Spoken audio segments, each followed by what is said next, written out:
Muraho neza mwese, mbanje kubasuhuza cyane. Nitwa Gakwaya Honorable. Ndi hano kugira ngo tujye dufatikanya kwigana guitar. Uko mubibona iyi YouTube channel nshyashya yitwa Twigane Guitar Step by Step. Ni gake gake cyangwa se akantu ku kandi. Bivuze ko nyine tuzigana guitar kuva hasi kugera kugera ku rwego runaka, ariko bakunze kwita mu cyongereza ngo ni from scratch. Nyine no guturuka hasi twigana guitar. Ku muntu utazi no kuyifata nawe tuzigana. Ushobora kubwira umuntu ufata guitar ukabona wenda ayifashe gutya, birashoboka. Ari ushobora kubwira gufata guitar ukabona wenda ayifashe gutya, nabyo birashoboka. Tuzigana ibintu byinshi bitandukanye. Rero akantu kandi tuzigana guitar tugera aho tugera. Ikintu basaba kibanze kurusha ibindi kugira ngo mujye mwitabira amasomo yacu.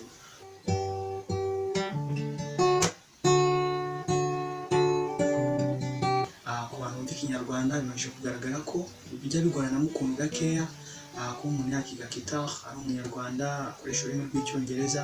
So ino YouTube channel yacu tuzadukoresha Ikinyarwanda, nubwo hari igihe rimwe na rimwe tuzadukoresha n'icyongereza, ariko ibyo biri mu cyongereza nimugire ikibazo tuzaba tubisihindura mu Kinyarwanda kugira ngo twese tubashe guhuriza hamwe.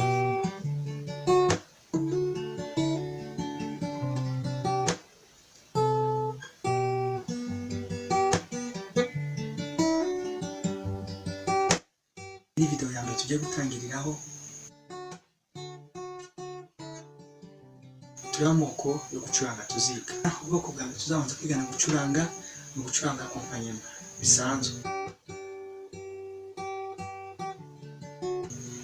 Urabizi wenda reka duhere muri do.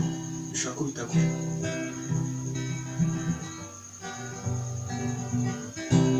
urumva iyi niyo bita accompaniment bisanzwe, ariko noneho hari niyo bita solo acoustic. Fingerstyle ikintu cy'urugero nakwereka bakunze kuzikoreshamo cyane cyane mu ndirimbo za Karahanyuze, bakunze gukoreshamo fingerstyle. Nk'urugero hari indirimbo ya Karahanyuze bayita Umurunga w'Iminsi ya Alex Kagame.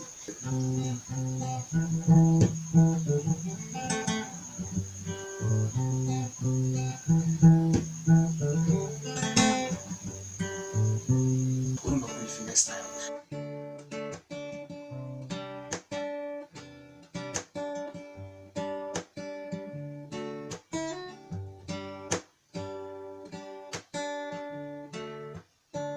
Nukuha sample introduction kugira ngo dutangirane tuziga byose ntugire ikibazo, kandi kose kandi uzakamenya nudukurikira kuri YouTube channel yacu. Tuzajya tubyiga mu buryo bworoheje ku buryo buri muntu wese ashobora kumenya, kuko dufata mu buryo butandukanye. Hano tuzagerageza kwigisha mu buryo bworoshye cyane ku buryo buri muntu wese ashobora kumenya, kuko hari igihe umuntu akwigisha gufata do ariko ntabe yakwereka ibanga ririmo kugira ngo bifate neza ibyo bitajya do. Ubwo tuzagera twiga ibanga umuntu ashobora gukoresha, aho bivuga guhina amaboko muri angle runaka.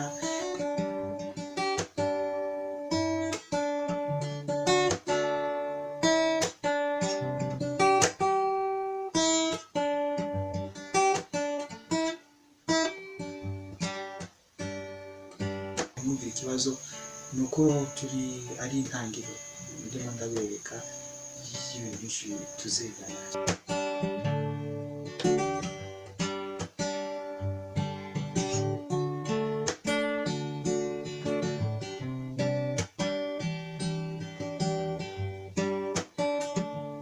N'ijyana dushobora kuziga hari izo bita za slap, bakoresha slap.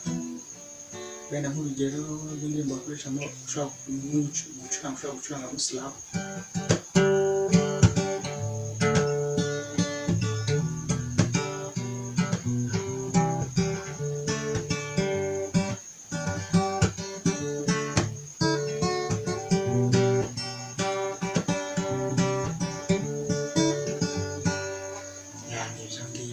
N'ibindi byinshi cyane. Tuziga amanota menshi atandukanye yasabwa kugira ngo bereke ibyo tuzagenda twigamo, ariko ni byinshi.